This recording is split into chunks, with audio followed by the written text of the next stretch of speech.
Hola, bienvenidos nuevamente para continuar con la clase de método clínico. La clase anterior hablábamos acerca de qué es el método clínico, sus antecedentes, la relación que tiene tal cual directamente con la medicina y cómo es que se emplea ese método en psicología, su relación de igual manera con algunas otras disciplinas. Y bueno, eso fue lo que hablamos o de lo que les hablé la clase pasada, ¿sí? Para que tengan un poco de noción por si dejaron pasar algún ratito antes de abrir esta nueva clase, que recuerden un poco acerca de lo que se trató la sesión anterior. Ahorita vamos a continuar entonces con esta parte del método clínico, dando inicio con la indagación. La última parte que vimos fue la formulación del problema. Ahorita vamos a empezar, repito, con indagación. Ujú. Bueno, en esta parte se explora por medio de la entrevista el padecimiento del usuario, su origen y circunstancias, ¿sí?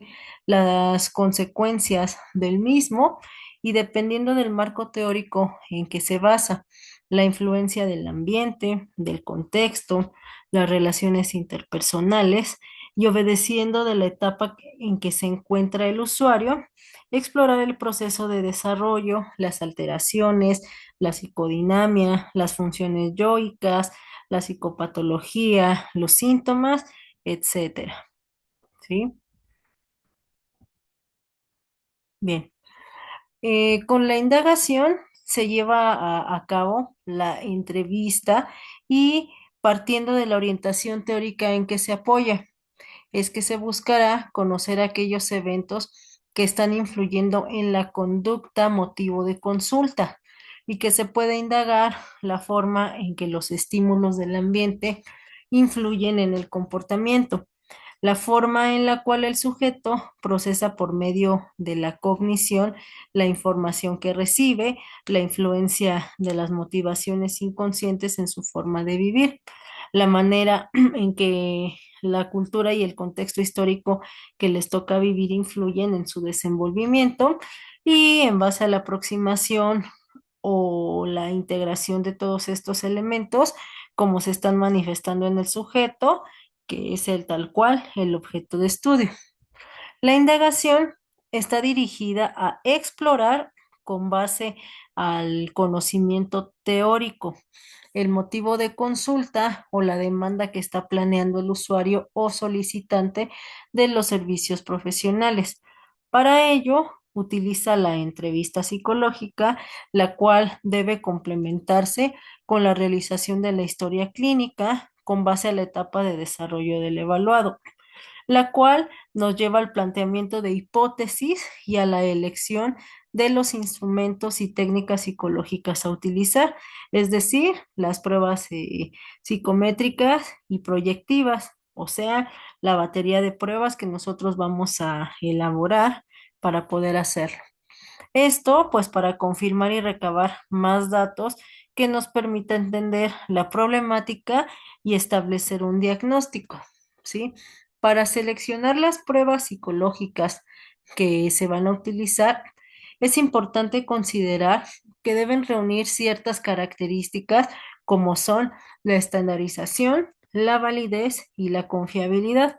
Vamos a ver de qué se trata cada uno de ellos. Cuando hablamos de la estandarización, es entendida como la uniformidad de los reactivos que conforman una prueba psicológica, así como el seguimiento de las indicaciones dadas a la persona para responder a la prueba y calificarla, ¿sí? Es decir, ya está más que revisada, ya está más que aclarado cada ítem, entonces eso es una parte de la estandarización.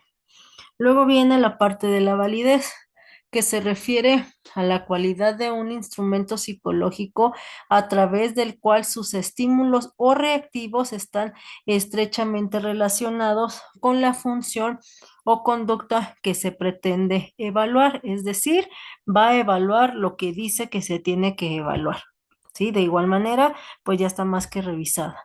Y por último, La confiabilidad, que implica la consistencia, es decir, la cualidad del instrumento psicológico que permite que la reacción de un individuo a los estímulos de la técnica sea la misma, a pesar de que transcurre el tiempo entre una aplicación y otra de la misma prueba. ¿Sí?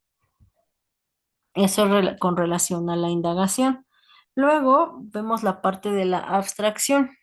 Una vez aplicados los instrumentos y técnicas psicológicas y concluida esta fase de indagación, disponemos ya del material diagnóstico recabado.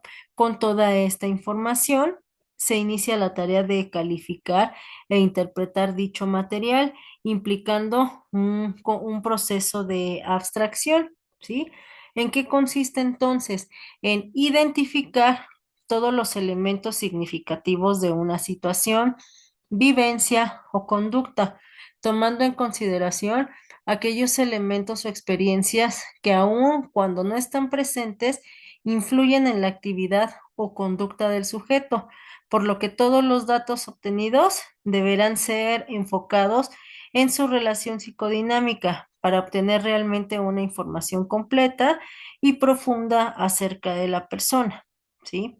Asimismo, hay que tomar en cuenta la importancia del origen de las alteraciones que presenta la persona, de sus experiencias en la vida, que probablemente establecieron las normas de motivación que rigen la psicodinamia de la conducta actual. Cuando hablamos de las experiencias de vida, hablamos de especialmente etapas tempranas, ¿sí? Y bueno, de igual manera, los factores de tipo genético y somático que deberán haberse explorado en la entrevista y a través de la observación directa. ¿Ok? Ahora, en cuanto a la integración o diagnóstico informal, consiste en una fase de integración o diagnóstico informal. ¿De qué se trata? Después de interpretar la información, se procede a integrar el material obtenido a través de la observación y la entrevista, así como las pruebas psicométricas y proyectivas, ya que cuando solo se toman en cuenta las primeras, se corre el riesgo de hacer interpretaciones muy personales del evaluado en función de la impresión del examinador, ¿sí? O del juicio del clínico, por llamarlo de alguna otra forma. Por el contrario, si estos dos datos no son tomados en cuenta, el resultado estará basado en inferencias muy teóricas y difícilmente entonces reflejarán aspectos precisos de la vida de una persona, ¿sí? Implica también resumir y organizar todos los datos recabados, los cuales nos aportan los conocimientos particulares y específicos para comprender y también identificar, diferenciar y describir la dinámica por la que la persona es como es, así como conocer la naturaleza de su trastorno o enfermedad, estudiando su origen, evaluación y los signos y síntomas manifestados, los cuales nos permiten establecer un diagnóstico formal, ¿sí? Eso es en relación a esta parte de la integración o el diagnóstico informal. Ujú. Luego viene la elaboración de reporte psicológico. Finalmente, con el material integrado, se elabora el reporte psicológico de manera precisa y comprensible a fin de facilitar la devolución de los resultados, concluyéndose así el proceso diagnóstico. Se elabora un diagnóstico formal de acuerdo a la clasificación vigente en el DSM-5-TR. Aquí me equivoqué, es 5 no 4, o CIE-11, un pronóstico y proponer las sugerencias terapéuticas con base a esos manuales. ¿Mm?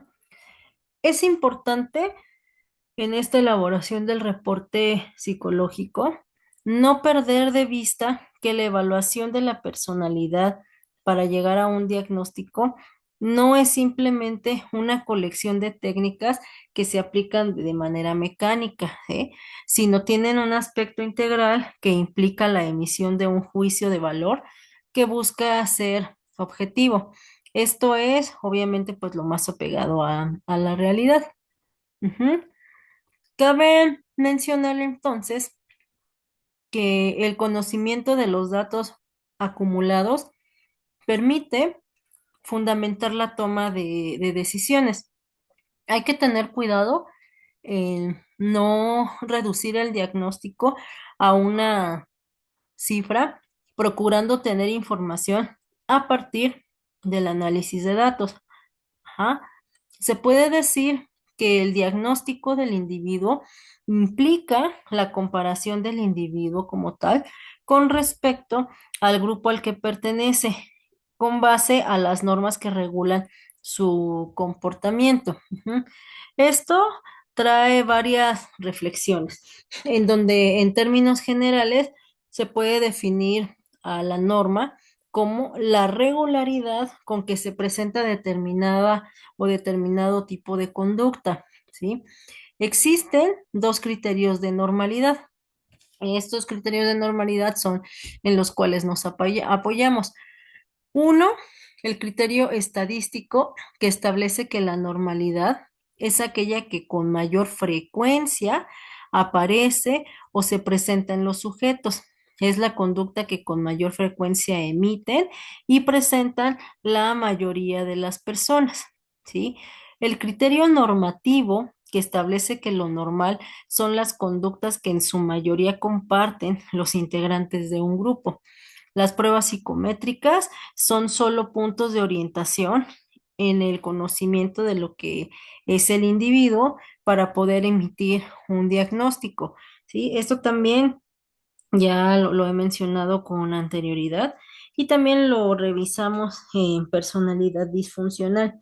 Hay muchos factores que nosotros tenemos que considerar antes de justo diagnosticar o determinar si la persona tiene o no una conducta anormal como esto que ya acabamos de mencionar, ¿no?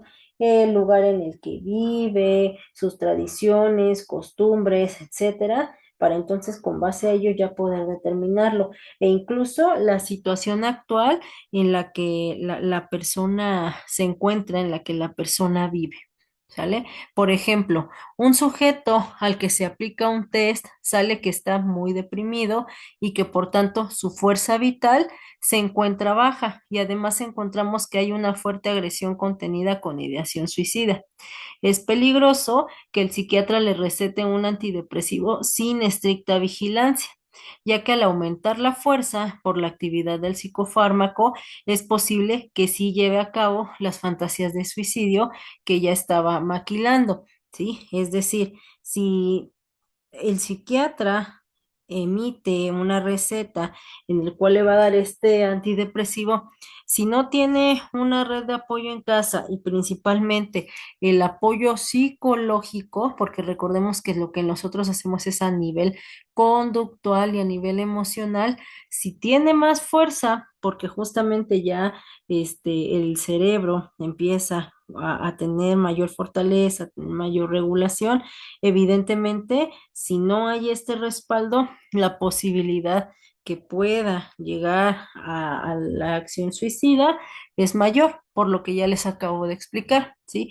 Otro ejemplo podría ser que si se aplica a un niño un test de inteligencia en el que obtiene un coeficiente intelectual por abajo del promedio, es inadecuado considerar que el niño es inferior al término medio o que simplemente tiene la inteligencia más baja que lo normal, porque podríamos, por ejemplo, aplicar además un test de ansiedad y si este arroja un resultado alto o uno de depresión, como el CDC, por ejemplo, también con un alto resultado, indicaría que no es que exista un problema de inteligencia de fondo, sino un estado depresivo o un estado ansioso y que entonces este estado depresivo o este estado ansioso no le permita responder con claridad el test de inteligencia que nosotros le estamos aplicando, ¿sí?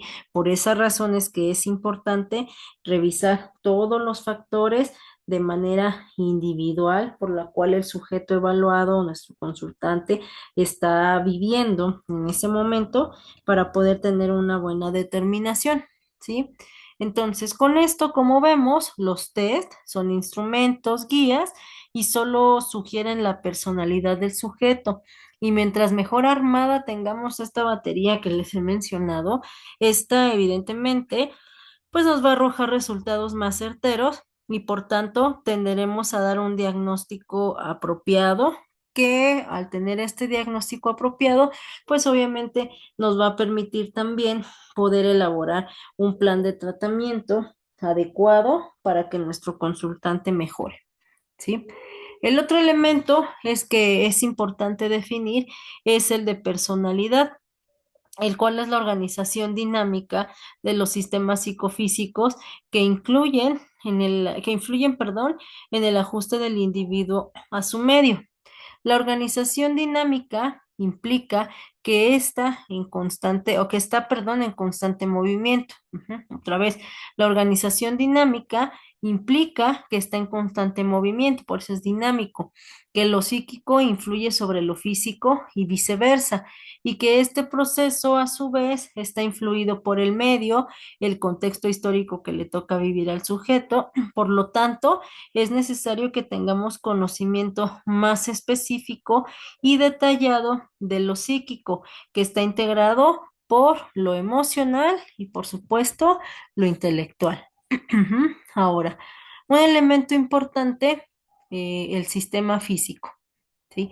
Nos interesa ya que por medio de su dotación natural se manifestará la capacidad de relación con el medio ambiente y es por medio de los sentidos y el funcionamiento del sistema nervioso que tiene contacto con él.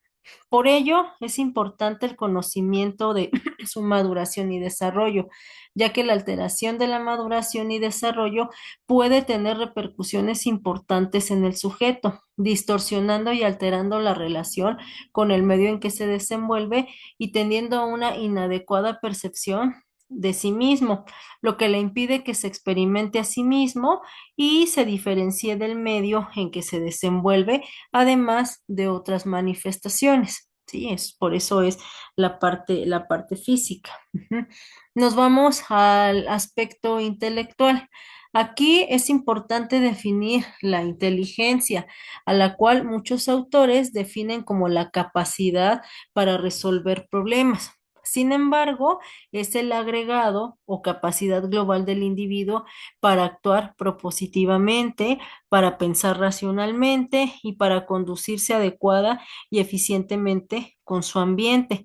La inteligencia, por lo tanto, implica la capacidad para vincularse y relacionarse con los elementos exteriores a él. Sin embargo, esto surge de los aspectos internos, es decir, para actuar propositivamente y sea con base a sus necesidades internas. Por lo tanto, la inteligencia es la capacidad para procesar los estímulos internos y adecuarlos a lo externo, produciendo respuestas que permiten manejar el medio en el que se desenvuelven, ¿ok? Entonces, la inteligencia no significa, es una persona muy estudiosa, es una persona que siempre justo en el estudio saca 10, que puede tener buena concentración, ¿no? Se refiere justo a esta capacidad resolutiva. Que tiene para poder entonces integrar información de manera interna para entonces de esta manera poder ejecutar una conducta que sea pues lo más sano posible. Ujú. Ahora, el mundo afectivo y emocional es otro componente de la personalidad y en él, como los aspectos anteriores, está en función de las diferentes etapas por la que pasa el ser humano, ya que no es lo mismo la conducta emocional de un niño a la del adolescente y menos a la del adulto, ¿no? Esto es algo que ya revisaron también en la parte del desarrollo humano. Tal cual, conocimiento de la infancia, conocimiento de la adolescencia, conocimiento de la adultez. Ujú. Ahora, dependiendo del objetivo que se persigue, es que se plantea el encuadre. Recordemos que el encuadre es el conjunto de normas y procedimientos cuya finalidad es la obtención del conocimiento, ¿sí? Y en este sentido, la manera en la que nosotros vamos a trabajar con nuestro evaluado, con el consultante, ajá, aquí es en donde se lleva a cabo esta etapa. Ujú. Y bueno, en las normas también se establecen tres tipos de ellas, como son las temporales, geográficas y éticas. Ujú. Las normas temporales nos referimos a que establecen el día, perdón, la hora y el tiempo que se destinará para cubrir los objetivos que se persiguen, ¿sí?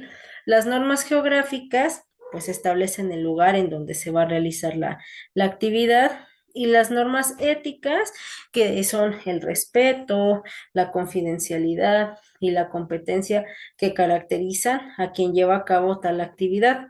Un aspecto importante de la ética en el manejo de las pruebas psicológicas estructuradas de la personalidad, pues evidentemente es que sean confiables, válidas, estandarizadas y normalizadas para la población con la que se va a realizar el diagnóstico, ¿sí? Los procedimientos es el conjunto de métodos y técnicas que aplicará el psicólogo para cumplir la finalidad de uno de los elementos que integra el diagnóstico, que es la evaluación de la personalidad, ¿sí?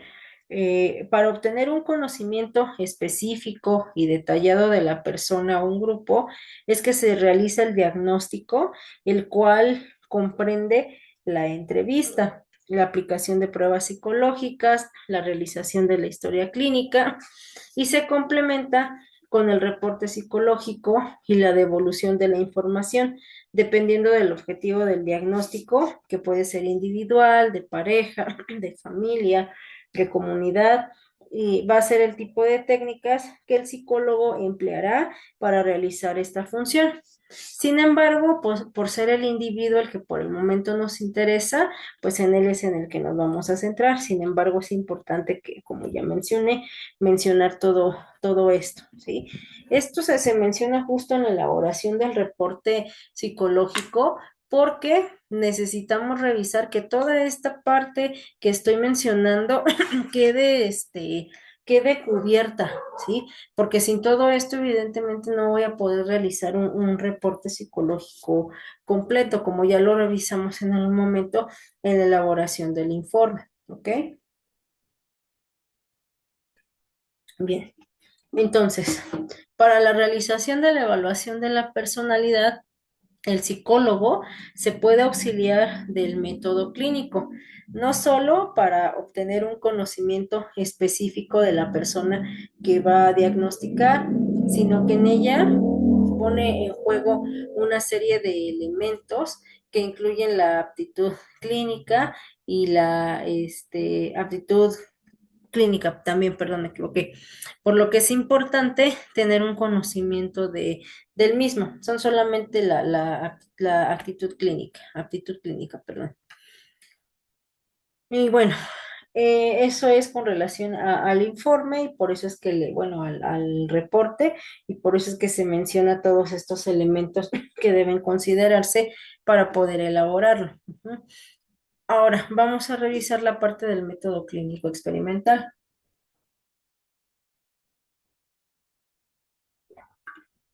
Bien, el método clínico como método científico experimental consta de las siguientes etapas: la formulación del problema, la construcción de la hipótesis diagnóstica, la contrastación de la hipótesis y la confirmación de la hipótesis. Vamos a ver a qué se refiere cada una de estas etapas.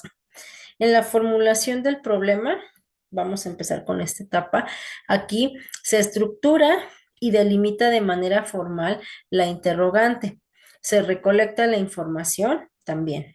Su éxito depende de la habilidad del médico, del psicólogo, de quien está aplicando este método para aplicar el interrogatorio y realizar también el examen físico en dado caso que sea necesario.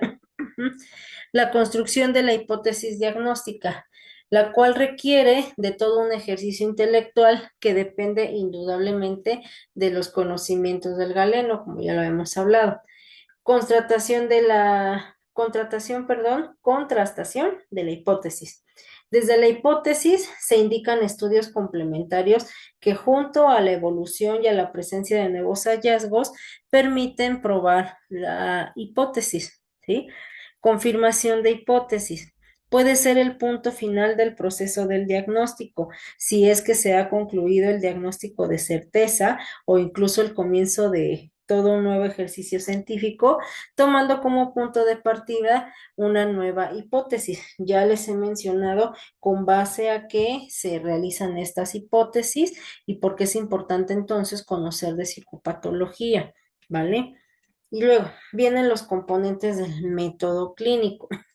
Está el interrogatorio o entrevista clínica. En el método clínico psicológico es el diálogo estructurado y empático utilizado para recolectar información, evaluar síntomas, antecedentes y el contexto del paciente. Es la herramienta fundamental para establecer la historia clínica, identificando la problemática para el diagnóstico y el plan de intervención. Ahora, el interrogatorio se define como el diálogo dirigido a explorar la problemática del paciente, sus antecedentes y su estado actual. En el contexto psicológico, no es una mera lista de preguntas, sino un proceso de interacción humana que permite recopilar datos, establecer el rapport y formular hipótesis, ¿sí? Tal cual se los colocamos aquí como interrogatorio, ¿sí? Porque justamente es otra manera de llamarle a la entrevista, ¿sí? Esto que yo les estoy explicando les suena ya bastante familiar y repito, pudiera ser que ustedes puedan observar y decir es que es como un tanto repetitivo. Sin embargo, debemos de colocar cada parte de, de la información en donde corresponde. Si bien con anterioridad se van retomando puntos que son importantes para complementar cada una de los elementos, por eso es que pareciera que se habla en todo momento de todo, pero les estoy mencionando conforme va transcurriendo la clase, cómo es que los vamos acomodando, ¿sí? En esta parte que estoy hablando ahora, que es los componentes del método como tal, ¿sí? Está esta parte que se le conoce, repito, como interrogatorio también, pero pues en nuestro idioma, por llamarlo de alguna manera, es la entrevista, que ya vimos que son estas tres funciones por ahora: recopilar datos, establecer el rapport y la hipótesis. Ya sabemos que para recopilar datos, primero es identificar el motivo de consulta, síntomas y antecedentes familiares o personales. En la parte para establecer el rapport es crear una relación de confianza y un espacio seguro para el paciente. Y la formulación de hipótesis es donde vamos a generar suposiciones iniciales sobre la naturaleza del conflicto o trastorno como tal, ¿sí?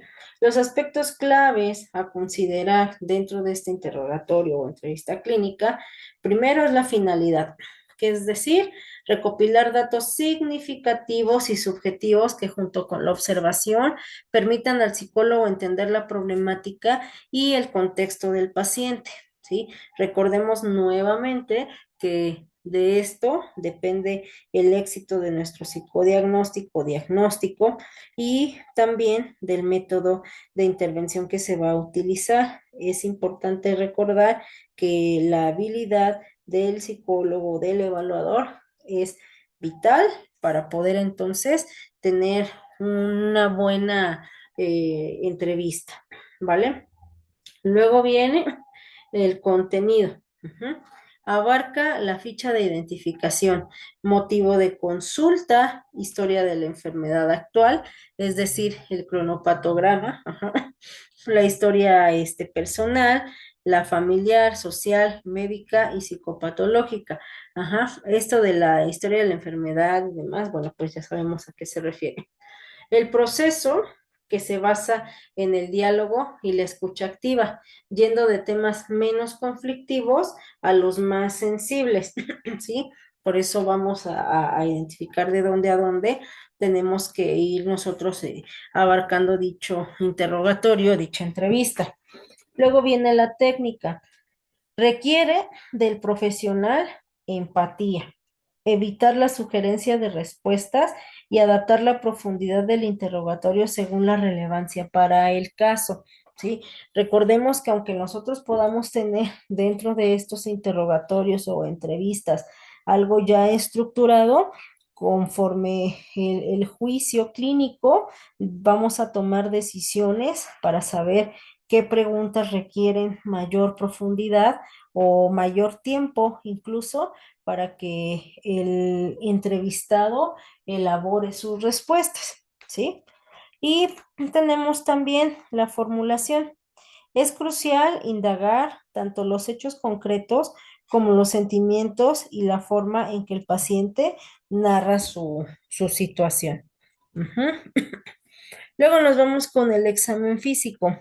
En el método clínico aplicado a la psicología, ¿sí? El examen físico no busca un diagnóstico médico de enfermedades. Ajá, esto nos debe de quedar claro. En el ámbito clínico de la psicología no busca un diagnóstico médico de enfermedades orgánicas, sino que sirve como una herramienta complementaria para comprender la integridad psicofísica del individuo. Mientras que el médico se enfoca en la fisiopatología, el psicólogo utiliza la observación de aspectos físicos para obtener indicadores sobre el estado emocional, la personalidad y posibles bases biológicas en los trastornos mentales. Se me ocurre, por ejemplo, llega mi consultante y nos refiere que su estado de salud física se ha ido deteriorando o que ha estado sintiéndose mal durante los últimos 3 meses, ejemplo, ¿no? Es que sabe que durante los últimos 3 meses también he notado que he tenido dificultades o problemas estomacales, ¿no? Se me ocurre. Ok, y nosotros indagamos en ello. Problemas estomacales como dolores, qué tipo de situaciones, ¿no? O no come bien, a qué se refiere, ¿sí? Porque debemos de saber que pues no siempre van a sabernos referir tal cual, ¿no? Entonces me dice, sí, la verdad es que he notado que de repente tengo mucho malestar estomacal, no me duele, pero es un malestar. Y esto se incrementa cada vez que me siento ansioso, ¿no? Entonces ahí sabemos que es un problema, lo que conocemos nosotros psicosomático. Si bien vamos a sugerir en algún momento justo una visita al médico para que determine su situación, como lo mencionamos aquí, física, la cuestión de una enfermedad orgánica, pero nosotros también sabemos que es entonces por una situación que tiene que ver con la condición actual, ¿sí? Es algo psicosomático. ¿Por qué? Porque cada que se presenta la situación de estrés, la situación de ansiedad, el malestar se intensifica. Entonces, ¿a dónde está llevando esta parte psicofísica? Al estómago, ¿sí? A eso es a lo que nos referimos. O cuando nos refieren dolor de espalda, el cuello, pesadez, o sea, algo que se refleja en lo físico. Ese son el tipo de preguntas que nosotros realizamos para identificar si se trata de una cuestión psicofísica o bien tendría que intervenir el médico, alguien especialista relacionado al malestar físico que tiene nuestro consultante. Ujú. Aquí están unos componentes del examen físico en psicología. Y aunque repito, un psicólogo no suele realizar palpación o la auscultación profunda, que esos son reservadas y exclusivas para la medicina, la inspección general es fundamental en su evaluación. ¿Cómo lo vamos a hacer? Vamos a revisar la apariencia general. Ujú.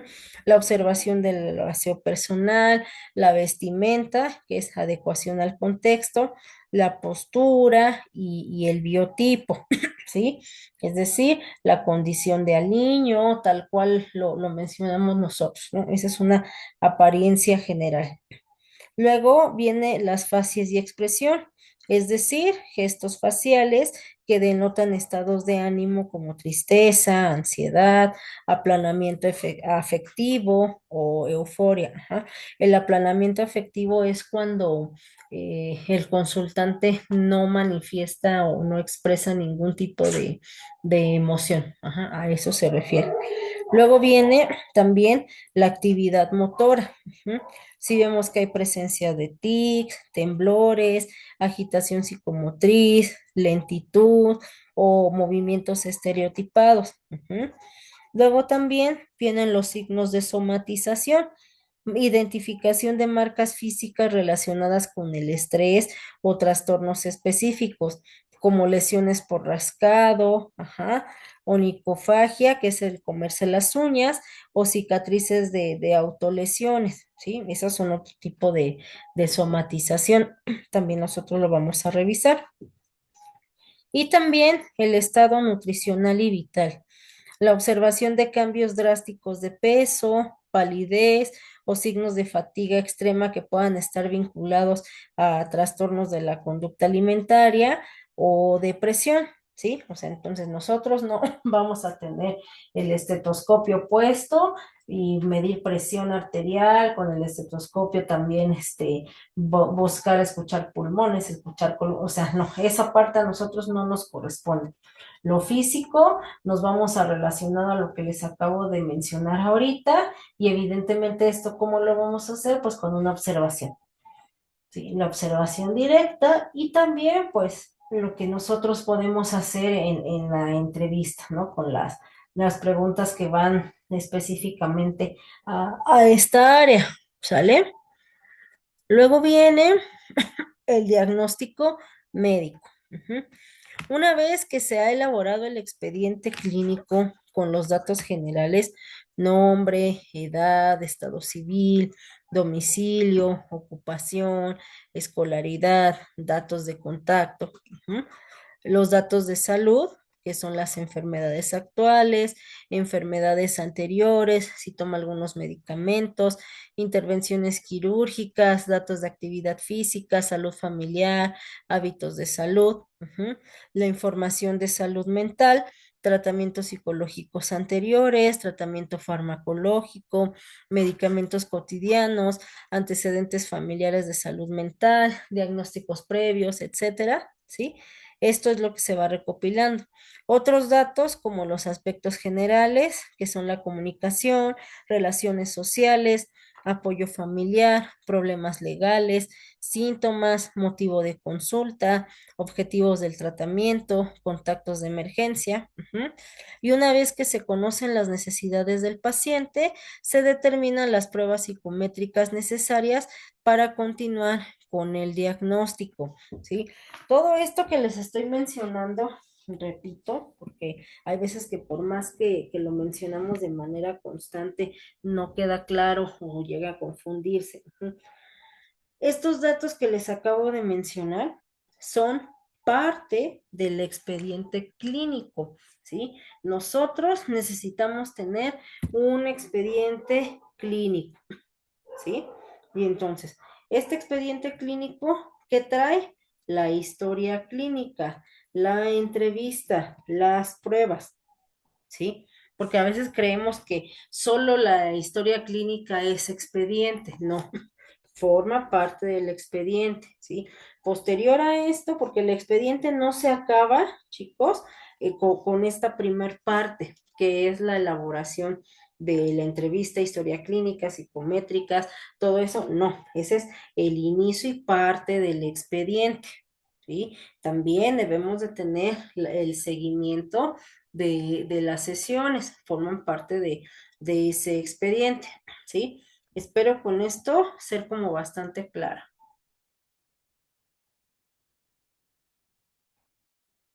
Ahora, las pruebas psicológicas utilizadas con mayor frecuencia están dirigidas a valorar los siguientes aspectos. ¿Cuáles son? Personalidad, inteligencia, habilidades sociales, salud mental general, trastornos psicológicos, estabilidad emocional, autoestima y si en dado caso existiera el abuso de sustancias. Este diagnóstico médico tiene también lo siguiente. La aplicación de estos cuestionarios se realiza habitualmente durante las sesiones o en algunos casos se solicita al paciente elaborar los cuestionarios en línea. ¿Para qué? Pues también puede ser para optimizar el tiempo, ¿sí? Es válido. En todo caso, la forma en que aplicarán estas pruebas están determinadas por el psicólogo, ¿sí? Si yo considero que es apropiado y que se puede hacer de esa manera, pues lo realizamos, si no, de manera habitual en el consultorio, en la sesión en línea, lo podemos hacer, ¿vale? Para tomar esta decisión, el terapeuta regularmente considera el tipo de prueba, las necesidades del paciente y el alcance que desea darle precisamente al proceso. ¿Sí? Todos estos son unos elementos clave que pueda considerar, pero hay más todavía que el psicólogo necesita considerar. Ajá. E incluso posiblemente vamos a decir, bueno, déjame regreso. Ajá. Dice, considera el tipo de prueba, ¿no? Si voy a considerar el tipo de prueba, posiblemente la prueba sí me dé para que el usuario consultante, paciente, lo pueda realizar en línea por la característica de la prueba. Sin embargo, la característica de mi consultante posiblemente no. Ujú. Porque yo se lo doy y posiblemente así de, lo olvidé, ¿no? No lo va a realizar, no lo va a terminar a tiempo. Ajá, o sea, esas son dos cosas que también debemos de nosotros considerar. Para eso, nuevamente repito, es importante el juicio del clínico y para ello, ¿qué se requiere? Pues evidentemente la práctica, la experiencia, la observación para identificar el tipo de paciente con el cual nosotros estamos tratando. ¿Sale? Una vez que el paciente ha realizado ya las pruebas psicológicas, el terapeuta continúa con la valoración de los resultados. Durante este proceso, el psicólogo determina la necesidad de aplicar pruebas adicionales para valorar o confirmar los resultados que ya obtuvo. El siguiente paso para realizar el diagnóstico clínico es revisar, valorar y elaborar el diagnóstico propiamente dicho. Y para efectuar este proceso, el psicólogo utilizará toda la información que ha obtenido precisamente del paciente. Ujú. La información que debe incluir el diagnóstico, ajá, son tres aspectos básicos: los factores genéticos, sociales y los psicológicos, ¿sí? Determinar, valorar y conocer la influencia de estos factores en la calidad de vida del paciente es fundamental en la elaboración del diagnóstico. El número de sesiones necesarios para elaborar el diagnóstico es muy variable en función de las características de cada paciente. Esto no quiere decir que durante este tiempo el paciente no mejorará su calidad de vida o no incrementará o incrementará su nivel de bienestar, ¿sí? Por el contrario, desde la primera sesión de terapia, el psicólogo y el paciente trabajan como un equipo con el objetivo de construir salud mental en beneficio del paciente, ¿sí? Si bien yo voy a utilizar esta primera sesión, justo, bueno, el rapport es en todas, ¿no? Pero rapport, encuadre, el inicio de la evaluación, sí me voy a dar un espacio, ajá, para generar en el consultante una primera actividad que pueda a él ayudarle a ir mejorando en el sentido de la atención de su malestar, ¿sí? Porque si yo solamente me enfoco a la parte de la evaluación, la posibilidad de que el consultante no regrese porque no se sintió cómodo o porque lo que necesitaba en esa primera sesión también era una parte de contención, necesita también una parte de intervención de nosotros, ¿sí? Porque si no, imagínense, nos vamos a tardar, ya lo mencionamos, que para la evaluación y todo eso en diferentes materias e incluso en esta, nos tardamos 2, 3 sesiones. Si son 2, 3 sesiones, estamos hablando de 2, 3 semanas. Y mientras que va a hacer el consultante con su malestar. ¿Me explicó? Lo que él necesita es ir tomando un papel activo, acuérdense, tomando el papel activo, pero a través de qué, pues evidentemente de mi intervención, de estas sugerencias. Entonces puedo ir haciendo justo esta evaluación, pero me doy un espacio también para brindarle justo esta contención y buscar la forma de darle alguna alternativa que pueda ir él implementando para disminuir su malestar. ¿Sale? A esto se refiere.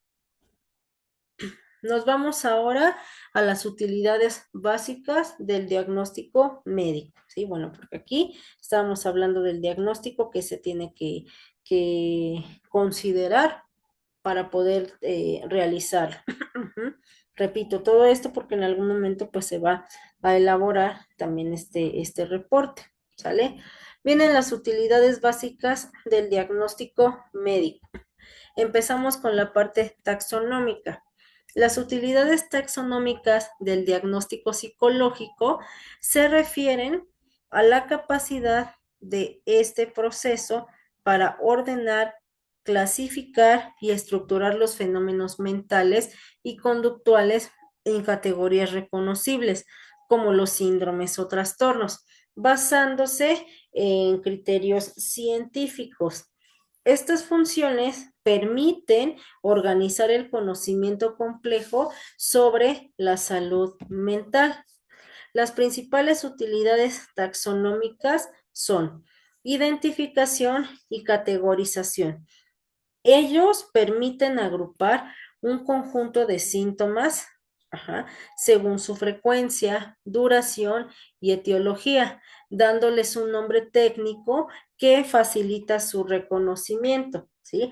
Pero como lo vemos aquí es para facilitar ese reconocimiento, como por decir de una manera más coloquial, cuando llamamos a las cosas por su nombre, evidentemente lo podemos identificar y saber qué es, ¿sí? A lo mejor les va a dar risa el ejemplo, pero es real, ¿no? Cuando nos dicen, pásame el de este de la de esta que está atrás de la esta, pues ¿cómo voy a saber? ¿No? Voy a estar jugando, buscando ahí, no, sin tener algo certero.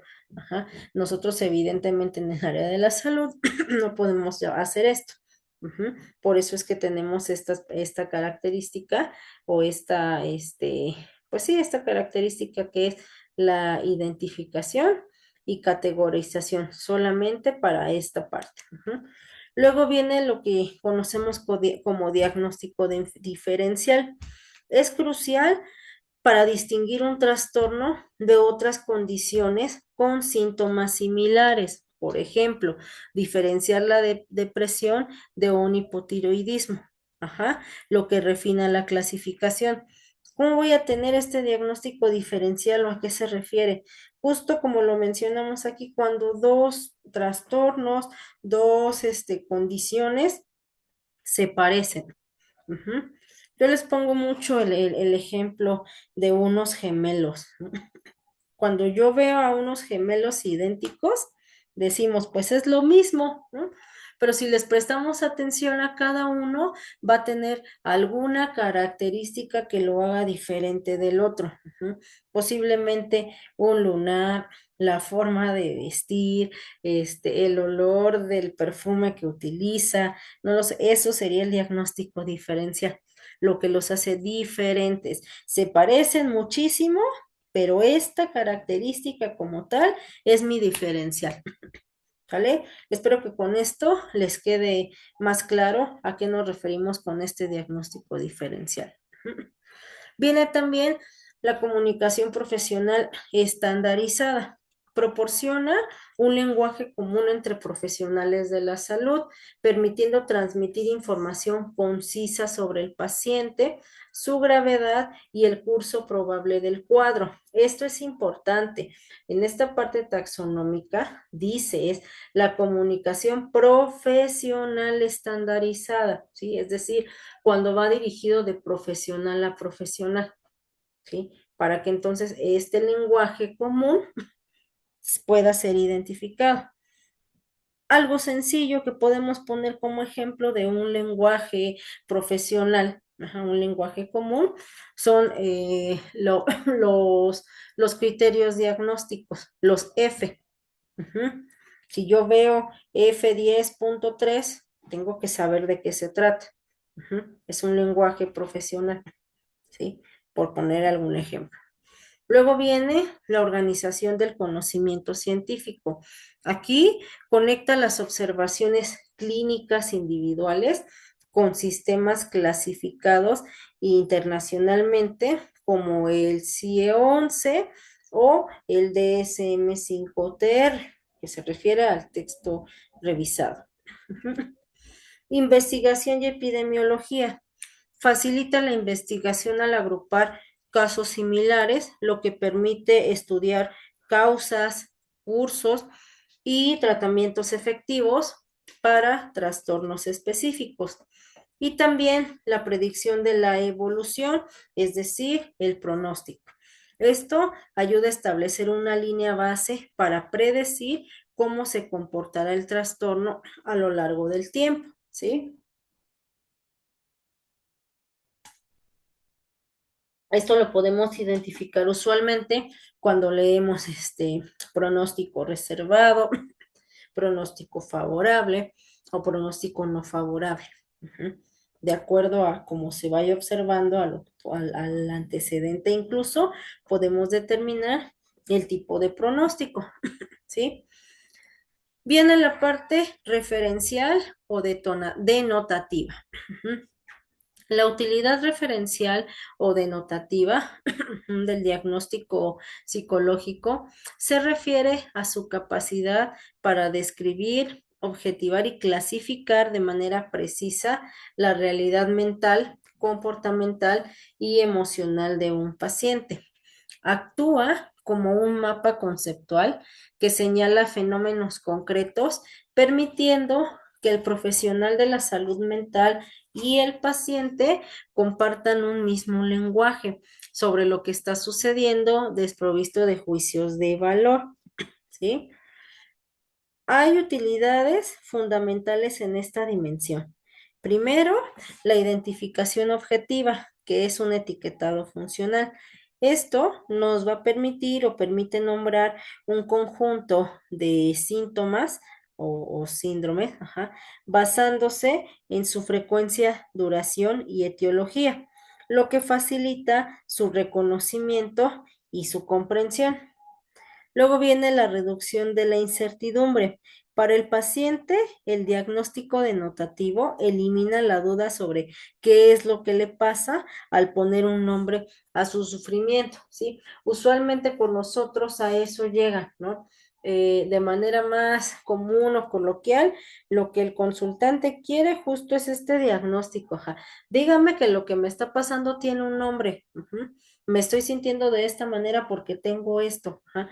Una manera de querer justificar, por decirlo de alguna manera. Y si bien no todos van a tener un diagnóstico de un trastorno como tal, pues sí por lo menos explicarle de qué se trata esta sintomatología, cuál es el proceso emocional por el que está sucediendo para ponerle justo ese nombre. Ujú. Luego viene la comunicación interprofesional. Funciona como un lenguaje común, conciso entre psicólogos, psiquiatras y médicos, comunicando la gravedad y la naturaleza del trastorno de manera eficiente. El ejemplo ya se los coloqué hace unos minutos. La normalización de la vivencia ayuda al paciente a entender su situación dentro de un marco conocido, sabiendo que no está solo y que existen formas de abordarlo. Está nuevamente el diagnóstico diferencial, que ya les expliqué, permite distinguir una condición específica de otras con síntomas similares. Ya está exactamente el mismo ejemplo, diferenciar depresión entre hipotiroidismo, lo cual es crucial justo para el tratamiento. Y la base para el plan de tratamiento. Al describir con precisión el funcionamiento actual, sirve como guía directa para establecer las metas terapéuticas y el tipo de intervención necesaria. ¿Sale? Luego viene la parte explicativa. La utilidad explicativa del diagnóstico psicológico va mucho más allá de la simple asignación de una etiqueta o categoría clínica, es decir, una descripción. Su objetivo fundamental es dar sentido a las conductas, síntomas y emociones de una persona, estableciendo relaciones de causa y efecto. Permite comprender el porqué de las dificultades, integrando la historia, el funcionamiento actual y el contexto del consultante. Ujú. En esta parte explicativa viene también la comprensión integral de la conducta y la identificación de factores causales. Dentro de la comprensión integral de la conducta, nos va o vamos a encontrar que ayuda a entender cómo el funcionamiento psicológico del paciente se manifiesta en sus actitudes y comportamientos, pasando de la descripción de síntomas a la explicación de los mismos. Y en la identificación de factores causales permite reconocer los factores precipitantes y perpetuadores que inciden en la problemática, analizando no solo lo que ocurre, sino también por qué ocurre. ¿Sí? Es importante el saber esta parte, el por qué ocurre, no solo qué pasa, sino también el por qué. Viene también la narrativa sentido. ¿A qué se refiere? Bueno, aquí teje una historia que da sentido a los síntomas y emociones, permitiendo al paciente y al profesional entender el funcionamiento interno y la historia personal, ¿sí? Todo lo que me va diciendo yo voy tejiendo, acomodando, por decirlo así, la información para que me dé un sentido. De cómo es, que también eso incluso influye ahorita en el presente. La diferenciación de condiciones similares es esencial para el diagnóstico diferencial, ¿sí? Lo que significa entender si una serie de síntomas proviene de una causa orgánica o un trastorno de personalidad o una reacción adaptativa. Porque acuérdense que una reacción adaptativa puede ser funcional, pero no sana. ¿Sí? Es algo que ya les he mencionado de manera constante. Por ejemplo, cuando hablamos de buscar los criterios diagnósticos, ¿no? Posiblemente la persona me va a decir que se siente fatigada, que se siente sin ganas de hacer las actividades que hace de manera habitual, le cuesta trabajo dormir, por ende se levanta tarde, no tiene ánimo y demás. Si nosotros lo vamos escuchando, podemos decir, ah, Posiblemente pueda tratarse de una situación depresiva, ujú, pero justo solamente es como el solo ir escuchando, porque yo ya les dije que nosotros no podemos hacer ni generar ni un diagnóstico ni una hipótesis sin toda la evaluación. Estamos solamente en esta parte de la entrevista, de la observación, de la escucha de este primer contacto. Ajá. Pero cuando me está diciendo todo eso, posiblemente yo pueda estar ya maquilando esa parte. Ujú. Sin embargo, conforme va pasando la entrevista o el interrogatorio del cual hemos estado hablando, ajá, me dice, es que también tiene 6 meses que me diagnosticaron diabetes, ¿no? Ah, pues entonces ahí está justo nuestra parte del diagnóstico diferencial, ¿sí? Se parece, se parece y pudiera ser que vamos a una cuestión de un trastorno depresivo. Sin embargo, cuando hay un diagnóstico como este, sabemos que de manera orgánica también influye. ¿Por qué? Porque la glucosa no está regulada. ¿Me explicó? Entonces, a eso nos referimos con que tenemos que prestar atención y esta diferenciación de condiciones similares, que es justo este diagnóstico diferencial. Aquí estamos hablando que los síntomas provienen de una causa orgánica. No es parte de un trastorno de personalidad ni tampoco una reacción adaptativa. ¿Sale? Las reacciones adaptativas me refiero a todo eso que utilizo como mecanismo de defensa, por decirlo así, para poder adaptarme, pero eso no significa que sea sano, aunque sea posiblemente funcional. ¿Sale? Bien, ahora tenemos la guía para el tratamiento, ujú, o la intervención. Ujú. Y pues bueno. Primero, proporciona la base para diseñar la intervención más adecuada. Un buen diagnóstico permite establecer metas claras, identificar recursos del paciente y predecir el curso del tratamiento. La normalización y reducción de incertidumbre, lo que ya les había mencionado, ayuda al paciente a entender qué le sucede, aliviando la ansiedad producida por la incertidumbre de no saber la causa de sus malestares o de su sufrimiento, como lo hemos ya comentado con anterioridad. Ujú. La aplicación en múltiples contextos. Además del clínico, en el ámbito educativo, ayuda a explicar las causas de dificultades de aprendizaje o comportamiento, permitiendo intervenciones específicas, ¿sí? Hablando en particular, pues, de el ámbito psicológico. Y viene ahora la parte ejecutiva. La parte pasada es la explicativa, los porqués, por decirlo de alguna manera. El diagnóstico psicológico en esta parte, entendiendo desde una perspectiva ejecutiva, actúa como una herramienta estratégica de alta precisión para la toma de decisiones basada en datos sobre el comportamiento, la personalidad y el funcionamiento cognitivo de un individuo o grupo. Sus utilidades principales van más allá de la clínica, abarcando la gestión de talento, la optimización del rendimiento y la evaluación neuropsicológica.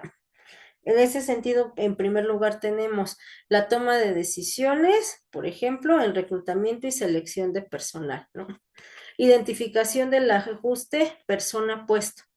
Permite alinear las competencias, rasgos de personalidad y capacidades cognitivas del candidato con los requerimientos específicos de un puesto asegurado, de un puesto asegurando una mayor adaptación y éxito. Ujú. La predicción de desempeño reduce la incertidumbre en la contratación al predecir cómo se y comportará el empleado en distintas condiciones, lo que incrementa la productividad y disminuye la rotación de personal. La evaluación de integridad y valores ayuda a identificar la confiabilidad ética y valores del candidato, aspecto crucial para puestos de alta responsabilidad, banca, manejo de información, etcétera. ¿Sí? O sea, esto que estamos viendo del área ejecutiva, ajá, y todo esto es para la gestión estratégica del talento humano y demás. Ajá. Ahora, espérenme. Es que 5, 4, 2, aquí está, 2, perdón. Es que me moví de ventana, disculpe. Bueno, en la número 2 tenemos esta gestión estratégica de talento humano. Tenemos el desarrollo del liderazgo, planes de capacitación y carrera, manejos de equipo. Ujú. En el desarrollo del liderazgo, los informes psicológicos estructurados ayudan a identificar potenciales líderes, evaluando su inteligencia emocional, capacidad de toma de decisiones, autocontrol y estilos de liderazgo. Los planes de capacitación y carrera. Identifica áreas de oportunidad específicas de los empleados, permitiendo diseñar programas de entrenamiento personalizados que mejoren su rendimiento y eficiencia. El manejo de equipos permite diagnosticar la dinámica de grupo y las interacciones, facilitando la mejora de la comunicación y la cohesión del equipo. Y luego viene la evaluación neuropsicológica en contextos ejecutivos, el diagnóstico de funcionamiento cognitivo. Evalúa la integridad de funciones ejecutivas, es decir, planeación, memoria de trabajo, atención, etcétera, relevantes para altos ejecutivos, especialmente ante sospechas de deterioro, estrés crónico o lesiones cerebrales. Sí, recordando que justamente el área de la psicología, pues evidentemente también entra en esta parte. Ujú. Viene el apoyo de la toma de decisiones clínicas y clínico-legales, el establecimiento de metas terapéuticas. Proporciona una base sólida para definir objetivos de tratamiento y evaluar el progreso del paciente. La integración de información sintetiza datos, historia clínica, entrevistas, pruebas, para ofrecer una visión integral y objetiva crucial para informes periciales o de alto impacto, ¿sí? Es decir, esta parte ejecutiva estamos revisando cómo se relaciona con diferentes áreas de la psicología que también ocupan este método clínico, ¿sí? Y pues bueno,